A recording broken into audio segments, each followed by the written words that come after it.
ఈ దేవుడు ఎవరంటే తను నమ్ముకున్న పిల్లల కొరకు కొన్ని శ్రేష్టమైన ఈవులు దాచిపెట్టే దేవుడు.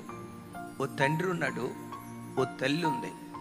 తినుబండ్రాలన్నీ వండి బంధువులకి వచ్చిన చుట్టాల పిల్లలకి తులం పొలమో ఇస్తుంది. ఒక సున్నుండలో ఒక భాగం తుంచి, ఇది సీమతలకాయంత తుంచి వాళ్ళకిస్తుంది.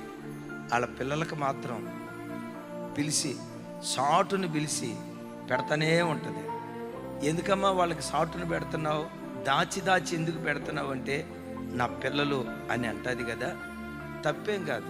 నా పిల్లలు అనే మమకారం తల్లికి ఎలా ఉంటుందో ఈ మమకారం మనకి ఎలా వచ్చిందో తెలుసా?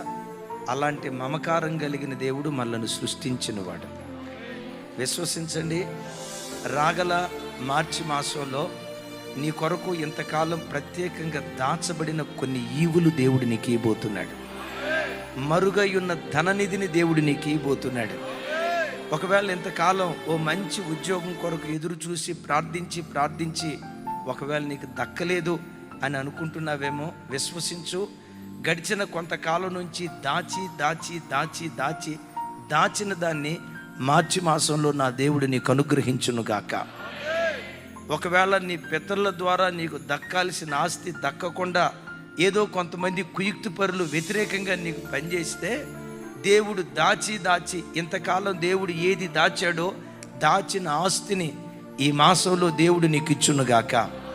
ఈ దేవుడు ఎవరంటే ఆయన యందు భయభక్తులు కలిగిన వారి నిమిత్తం ఆయన దాచి ఉంచిన మేలు ఎంతో గొప్పది. హల్లెలూయా.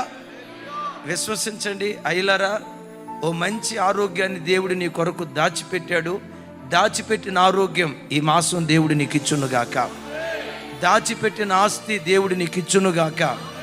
నీ కొరకు గత కొంతకాలం నుంచి దాచిపెట్టిన ఉన్నతమైన ఆత్మీయ స్థితి ఈ మాసం దేవుడు నీకు వరంగా దయచేయునుగాక. ఈ నిధులు నీకు మాత్రమే ఇవ్వాలని కొంతకాలం నుంచి దేవుడు దాచి దేవుడు నీకు అనుగ్రహించబోతున్నాడు. ఒక అమ్మ తన పిల్లల కొరకు దాచి భద్రపరిచినట్టు ఒక తండ్రి ఈ ఇల్లు పెద్దోడికి, ఆ ఇల్లు చిన్నోడికి, ఈ ఇల్లు కూతురికి, ఆ ఇల్లు మధ్యలో ఉడికని ఒక తండ్రి దాచి పిల్లల కొరకు భద్రపరిచినట్లుగా నీ తండ్రి కంటే శ్రేష్ఠుడు కొన్ని శ్రేష్టమైన ఈవులు నీకు మాత్రమే ఇవ్వాలని దాచిపెట్టాడు. అంధకార స్థలాలలో దాగి ఉన్న ధననిధిలో ఈ మార్చి మాసంలో నీకు, నీ కుటుంబానికి, ఇమాన్యుయల్ మినిస్ట్రీస్కి లైవ్ చూస్తున్న ప్రతి కుటుంబానికి నిశ్చయంగా దేవుడు అనుగ్రహించునుగాక.